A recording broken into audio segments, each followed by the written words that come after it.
Comcast Cable and Xfinity, Channel 190 and 1097, every Thursday, 8 to 8:30, we will be giving away a free gift. Free gift giveaways is what you're going to see when you tune in to Community All Unite TV. And that rhymes. It rhymes, I tell you.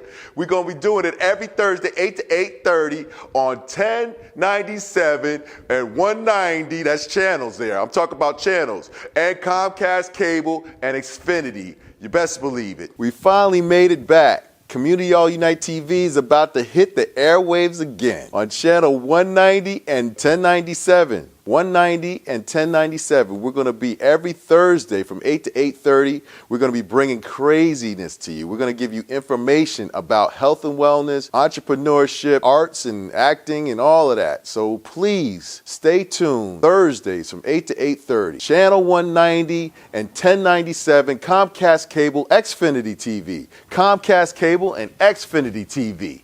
Every Thursday from 8 to 8:30. We're going to be doing some serious research. We're going to bring stuff to you that you don't see. With Muju and Mahasin, the three of us, are going to make sure that you guys are informed.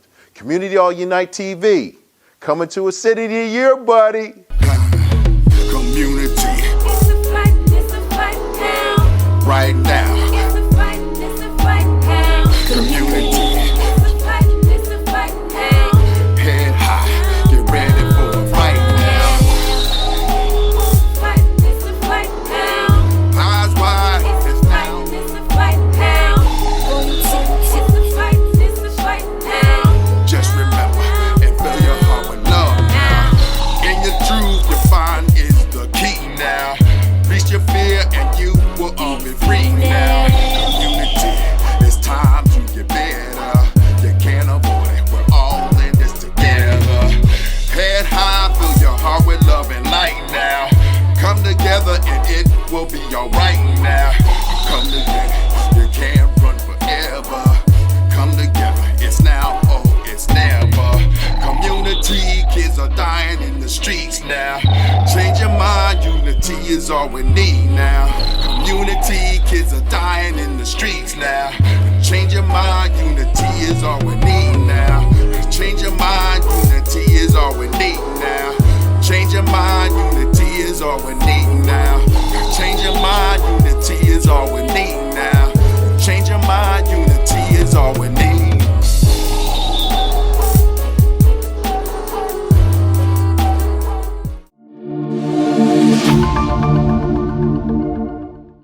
Community All Unite TV, we bring entertainment, we bring poetry, we bring artists, we bring health and wellness, we bring entrepreneurship, we bring people like Mahasin. Yes, Mahasin, you know she's you're a lieutenant, ain't she? About to be a sergeant, right? Sergeant. She's a sergeant about to be a lieutenant in the police force at Plainfield. And we don't have people on here that don't got nothing that they doing in the communities.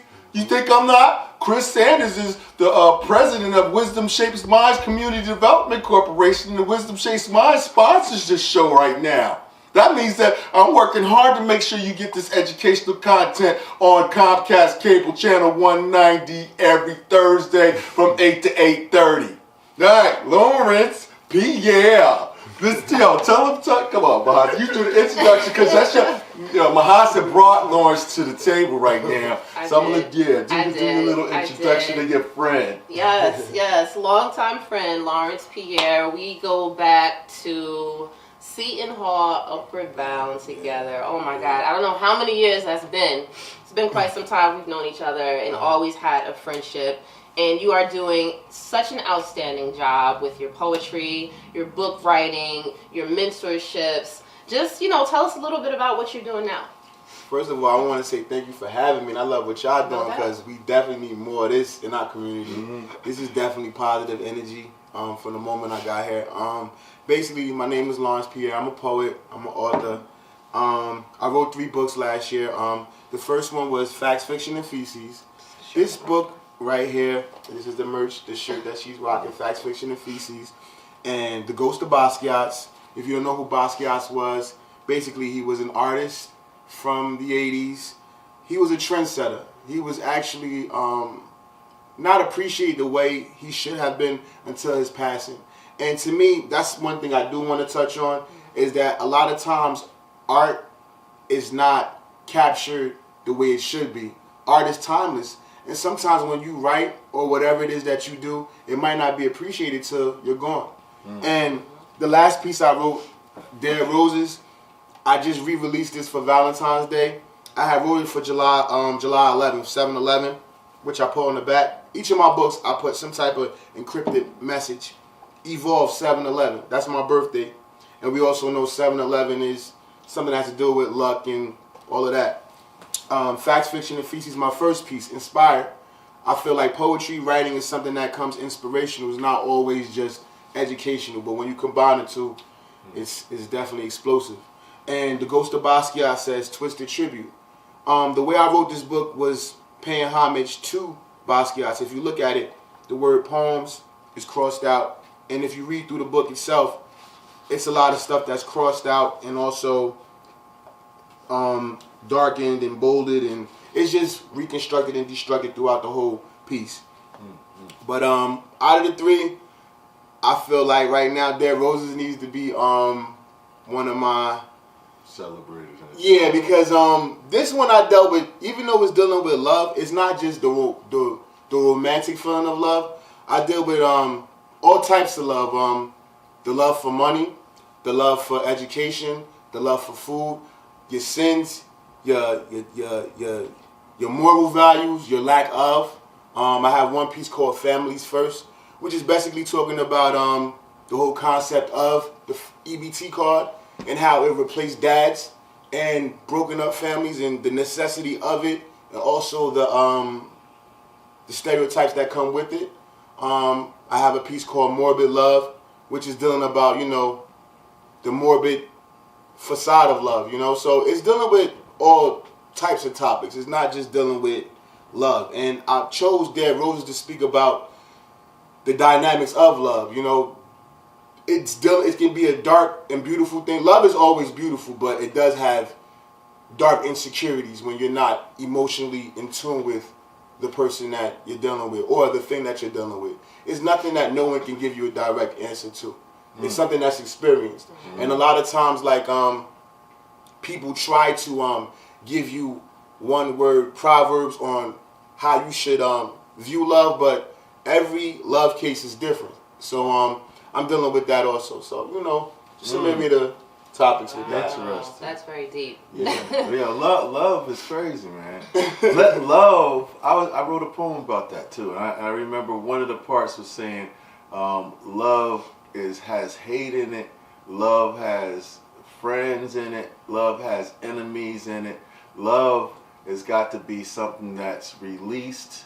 You got to let go of it in order for it to really flourish. You got to understand that person from top to bottom and know who that person is and let them be who they be, but you still can gel with them, vibe with them on all different levels. It's interesting, man. See, love is God, God is love. So we don't understand it.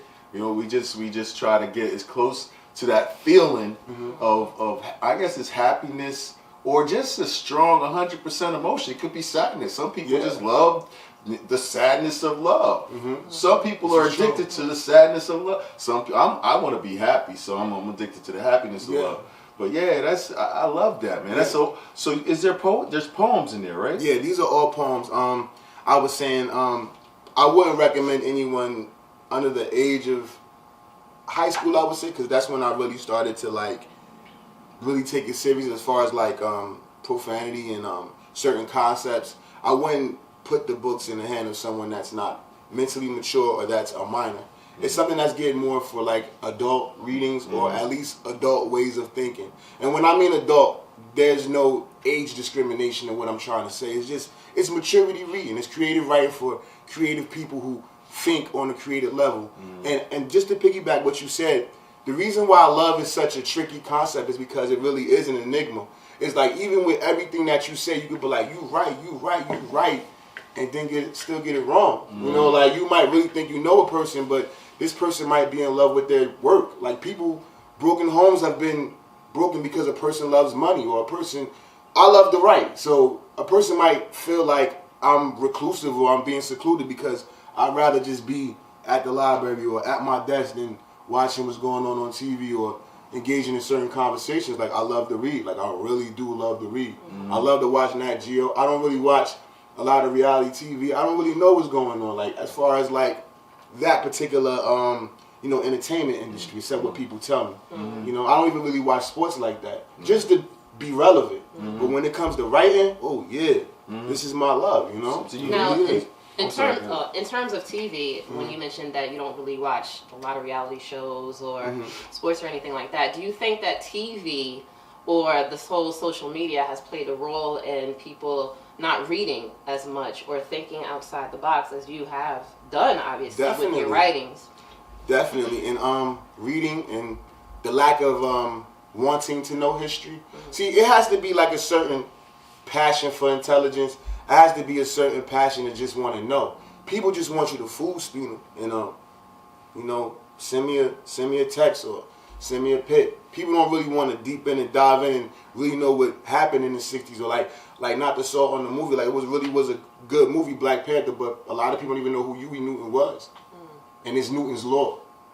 Everything in there is Newton's Law, what Newton stood for, with a more radical sense. Like, people are not really gonna get what's deep because people want everything to be popcorn. Everybody wants it to be glitter and gold, and that's why, instant gratification and make it look pretty in a pretty package, but the content is rotten. It doesn't have that food. Like, you spoke about health and wellness. Like, people don't understand how, diet, the first 3 words is die. So when your diet not right, you're going to prepare yourself to die. Like, I was extremely overweight at one point. I had to change my diet to get my life right, to get my mind right. And then you also see that reflections in how you write. Because it's like the food is killing us, the meat is killing us if you're not putting it in a proper perspective. You understand what I'm trying to say? And I'm not trying to get too deep with it, but I'm just saying, like, all of these are things that I deal with in my writing. Right. It's not just dealing with one particular type of topic. You know? Do you memorize the rhymes? I write, it's like I write so much that you don't. It's hard to memorize, but that's another thing that I'm working on, trying to memorize my pieces and doing more open mics. I had ran through a phase, like, when Love Jones first came out, like, that was my movie. But then I started like, man, they just trying to pimp the art form. These people don't really love what it is. But then I see how significant Love Jones was for our time. Like, that was dope. The whole Darius story and just watching, like, black authors and just authors, period. Because nowadays, it's not even just color boundaries. I think everybody's dumbed down. Everybody don't want to take it there.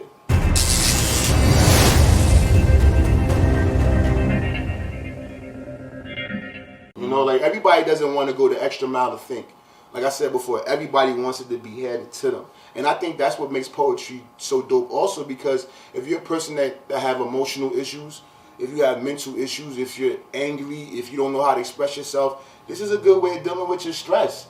And people don't understand how therapeutic writing can be if you're having a bad day. Or you might really be beefing with your spouse, excuse me for saying beefing, but you might really be in an argument with someone or really arguing with, like, really just upset you had a bad day. And you just write something down and you like, you know what, yeah, that euphoric feeling comes along.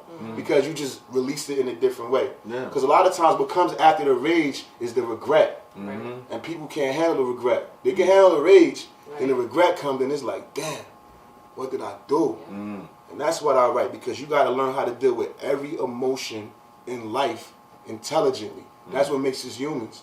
And I think it also teaches you how to love yourself and live in your truth. Once you know how you are, once you have a discipline of your emotions and you're intelligent with your emotions, I think that you're able to handle anything that comes to you at that point. Well said. So let's take one of your poems out of there and let the one that you want to use to get everybody to buy these books. Okay, all right. Well, I'm gonna use something that I feel like is relatable to the times and it's also political. EBT blues. I got the EBT blues. My benefits ain't clear and I can't buy no food. Not to mention the holes in my shoes or that long line and tellers that are rude. Once upon a time, in the frigid frozen snow, I realized I had nothing to eat and nowhere to go. I covered my face and caught the bus director. Ashamed and depleted, knowing I was once a professor. A master of disguise, I made sure that I could hide. The last thing I need to see is a familiar face watching me walk inside. As I swallow my pride and walk through the metal detectors, belts, metal objects, and wallets removed. Feeling like a jail pat down, but I kept my shoes. I got the EBT blues. So now I'm searching for my ID, research, letter, and pen. The crowd massive, the stench deplorable. Standing silent watching others yell and quarrel. The faces, all races, all ages, all different cases, with stories from different places. Men outside selling loose cigarettes as souls puff to one day forget. This infectious disease called poverty. Caseworkers are like dice rollers, playing soul controller with paperwork. 9 times out of 10, you pray you don't get a jerk, or one with an overload of files. Feel like I drink a bad brew, listening to mouths. You hope for a different outcome, but all you get is bad news. Today has been a cold one. I got the EBT blues. Okay. All right. I seen it. I saw the picture. Wow. Yeah. Where can we purchase your books or find your books at? Amazon, Barnes and Nobles, bookstore downstairs, in Newark, the Source of Knowledge. The energy there is dope. They do poetry readings there. Yeah, and then they just had one last night. Yeah, like poetry. You can find my books there. Not Dead Roses because I just did that one, so I gotta give her some copies. But Facts, Fiction, and Feces and the Ghost of Basquiat's. If you're a native of Newark, Brick City, Jersey, definitely stop there. But online, if you're a savvy shopper or you like to buy stuff online, Amazon, Barnes and Nobles, get a copy of all 3 books. It's available. Yeah, Source of Knowledge is at 867 Broad Street. Actually, that's the only black-owned bookstore in New Jersey right now. New Jersey, yeah. So yeah, I definitely be in there. I'm get it. You giving me one of these? Yeah. Right? So, okay, Basquiat, real quick. Yes. We have a tight schedule right now, but I definitely want to touch base on this young man. I know before he passed, there was different things that what inspired it. You're a Basquiat expert because you dissected him. What inspired him to create the type of art that he created? If you could expand on that. I think part of the things that made Basquiat such a vivid writer was his roots. Not only his roots, but just basically his love for art. Sorry about that. And he basically his culture, like he gave a lot back to the culture, right. And Haitian descent, Puerto Rican descent, and if you look at his art, a lot of his artwork does look like African style stuff. Yes, it does. I think childhood, he's not afraid to like incorporate his childhood in the way he grew up into his art, which is pretty dope. Like you'll see certain things like ABCs or crossed out things or scribbles, and that made him a genius because nobody came from that perspective. And I think another thing that made Basquiat so genuine was the fact that nobody seen anything like him. Like the way he dressed, the way he walked, the way his thoughts. And I also feel the dark side was the drugs, Yes, it was. the promiscuity, the women, Warhol, the pressure of being a young, black, talented artist in the 80s. What he did was breakthrough, and he started off, remember we talking about Samo, and he was a graffiti artist. So he really took the hip-hop generation and crossed it over to the art world, which was like very taboo. They didn't want to see people like us in that. They wanted just the snazzy, snoozy, rich. Art has always been a thing about class and power. So he brought in a certain dynamic that people weren't used to, which was he was sleeping in Washington Square Park, and he came out of the woodworks of being one of the top artists of all times. His last painting sold for like 110 million in New York, which was the second highest painting sold in New York behind Picasso. And these things just let you know, like, no matter what your adversities are in life, whether you grew up and your parents might have been on drugs, or whether you might have certain ailments, or whether it's mental or physical things that are holding you back, don't ever let that be a disability to who you are. Always know that you can shoot for the stars. And don't be mad if it doesn't happen at the time that you do it, because everything that you do is gonna be. They say trust in the process. That's one of the mantras I really like, because you know sometimes people say stuff and you like, that cliche is whack. Trust in the process is something that's really, really dope, because sometimes you doubt yourself. Yeah. Whatever it could be, whether you're a basketball player or a writer. Sometimes you go through periods where you're like, is this for me, or like should I be doing this? And yes, you should, because that's what you're doing. Like Donald Goines, Iceberg, Slim, Nikki Giovanni, Raz Baraka, all these people, these poets, these thinkers. The reason why like life is the way it is because people think, and we're time travelers, and we have to jot down the times. The reason why we know about the 70s is not only because of films, but stories being told. You got to be a storyteller. So I want to be one of the best storytellers ever. I want to be one of the best gurus ever. And it's something that I feel I owe to my people. So like 30 years, when you pick up my book and you reading The Ghost of Basquiat, and you probably never heard of Basquiat, but you like, you know what, I like that book. Or you might pick up Facts, Fiction, and Feces, and you're like, what does that mean? Yeah, because life is about the truth, the lie, and the BS. And hence the title. You know, pen was my condom, so I never caught AIDS. Moving Sleep with the Physique was the oldest queen of live literature. Just because you write don't mean you can mimic her. Literature had wisdom. I tried my best to listen, but my eyes were glued to her body. She never acknowledged my presence. She claimed she was old enough to be my mommy. But literature had a younger sister. Poetry. Now who knows about poetry? Her nectar is hypnotic. Wasn't even trying to get inside her pants. Her whole being is symbolic. Her first lover was the guru, and that's what I be. She flows ever so gently like an African sea. Poetry never stood still, so it was natural when she came. I think the first time we made love, it was an even exchange. It was in my brain. Man, this girl was my best lover. She drove me insane. She wasn't mad when I told her about verb, simile, nor composition. Instead, she stroked my waves in bed and whispered, listen, I'm not going anywhere as long as you stay true. If you commercialize my love, then what we have is through. So I wrote that like in 1999. Damn. That's from 99. You bringing poetry back. Yeah, I mean, you know. Do y'all hear that? You bringing poetry back. You Just are. write, man. Whatever it is, just write. I don't care. Just write. We can have you on this show all day. Seriously. Just pick your brain. Wow. I mean, we want to thank you for coming, man. Thank you for having me. I really appreciate it. Yes. But yeah, this has been a blessing. It's really, I think when we go back and listen to this, you can listen to it over and over and get a lot of different jewels out of it. So I want to thank you again for coming. Thank you so much. Really appreciate you. You did good. Bless you. But wait, real quick. Where can we find you on social media? Yes. Oh, Law Publishing, at Law Publishing on Instagram and Twitter, at Law Publishing. And yeah, DM me, hit me up for shows. Amazon and BarnesandNobles.com for the books. We got The Ghost of Basquiat. We got Facts, Fiction, and Feces. And we got the newest project, Dead Roses. Get one, get all three. Tell your friend, tell your mother, tell your grandmother, tell your baby, tell your everybody, you know?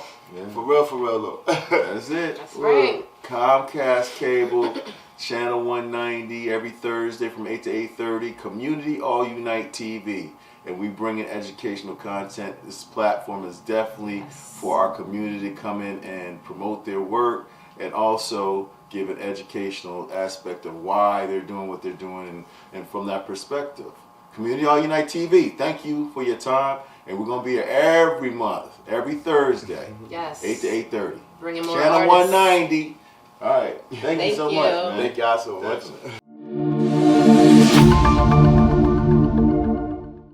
Next speaker. Christopher Sander. How you guys doing? My name is Christopher Sanders, and I am a CEO and president of WSM Associates, and we're located at 40 Clinton Street. I am a third-generation Newark resident and business owner here. Cecil Sanders Sr., Cecil Sanders Jr., and now Cecil Christopher Sanders. I am trying to get everybody to support me to build a community center / performing arts center. The title of the community center is Newark African American Cultural Arena. It's a community center that's going to provide programs for the community and it's going to embrace the community and give the community a place where they can call their own in the downtown area of Newark. It will have 2 theaters, a small theater as well as a larger theater. The smaller theater will be dedicated to the talent of Newark. They will be able to perform there and use that as a place of practice as well as of performing for their community.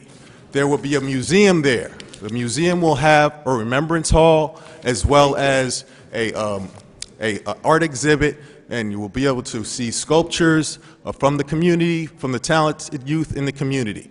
There will be programs to teach kids art, financial literacy, journalism, dance, singing. I have a program that I have developed called the Principles of How to Design a Successful Life, where you take a child and you put them in the place of an architect, an architectural concept of a building, and you teach them how to design their life from understanding what their past was to understanding what their present is and helping them design their future goals. This is a program that I have developed, and I'm starting it at Link Community School that was on Livingston Avenue and has now moved to Pennsylvania Avenue. This community center will also have retail spaces. It will have a space underneath to have small businesses from the Newark area, as well as hopefully a police station and other businesses in that. We will also have 2 levels of underground parking to try to generate revenue for the city. It's now designed to be located across from NJPAC, and I have talked to Larry Goldman about this site, and he told me about the amount that we would need to obtain that site, which is also something that $100 million, he says, because we need that. He needs that money to sustain NJPAC. But so I'm also starting a fundraising effort to try to get that money. I'm reaching out to different entertainers that are from Newark, like Queen Latifah and Shaq, and seeing if they will be able to start our fundraising effort. I'm definitely trying to get on Booker's calendar. I've attempted to get on his calendar 2 times so far, one 5 months ago and this past week. And luckily, my friend Miss Roundtree is trying to get me into his calendar. I have yet to be able to meet him and talk to him about the project. I am hoping that I can be a part of his effort to revitalize Newark.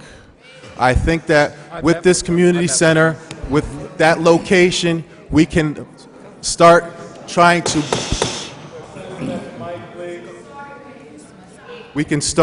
to build a better relationship between the community in the downtown area as well as with Cory Booker, Mayor Booker, sorry. We are trying to see if we can try to build a healing source, somewhere where programs that from professionals and mentors can teach the kids and give back to the community, and also find a funding source that will give them at least gas money to do so. I'm going to ask him, does he have a business plan? Mr. President. All right. You want to... It might be a hope and a dream to heal Newark from this type of building, but I have designed it 15 years ago as my thesis project. I've always loved Newark. I've always wanted to be at Newark. And every time I walk down Broad Street, it makes me sad to see my people suffering. I get passionate and emotional about this, and I hope that I can get all of your support. That's what I'm good with. Because I believe that we can all make a change if we come together and try to use God's grace to work together and make this thing happen. Thank you. Thank you, sir. Chris. Councilwoman Crump. Chris. Mr. Sanders. Just for the clerk's information, there's an S on the end of his name. It's Chris Sanders. Chris, first of all, let me apologize once again for missing your event. I saw your mother and she chastised me, so consider me properly spoken to.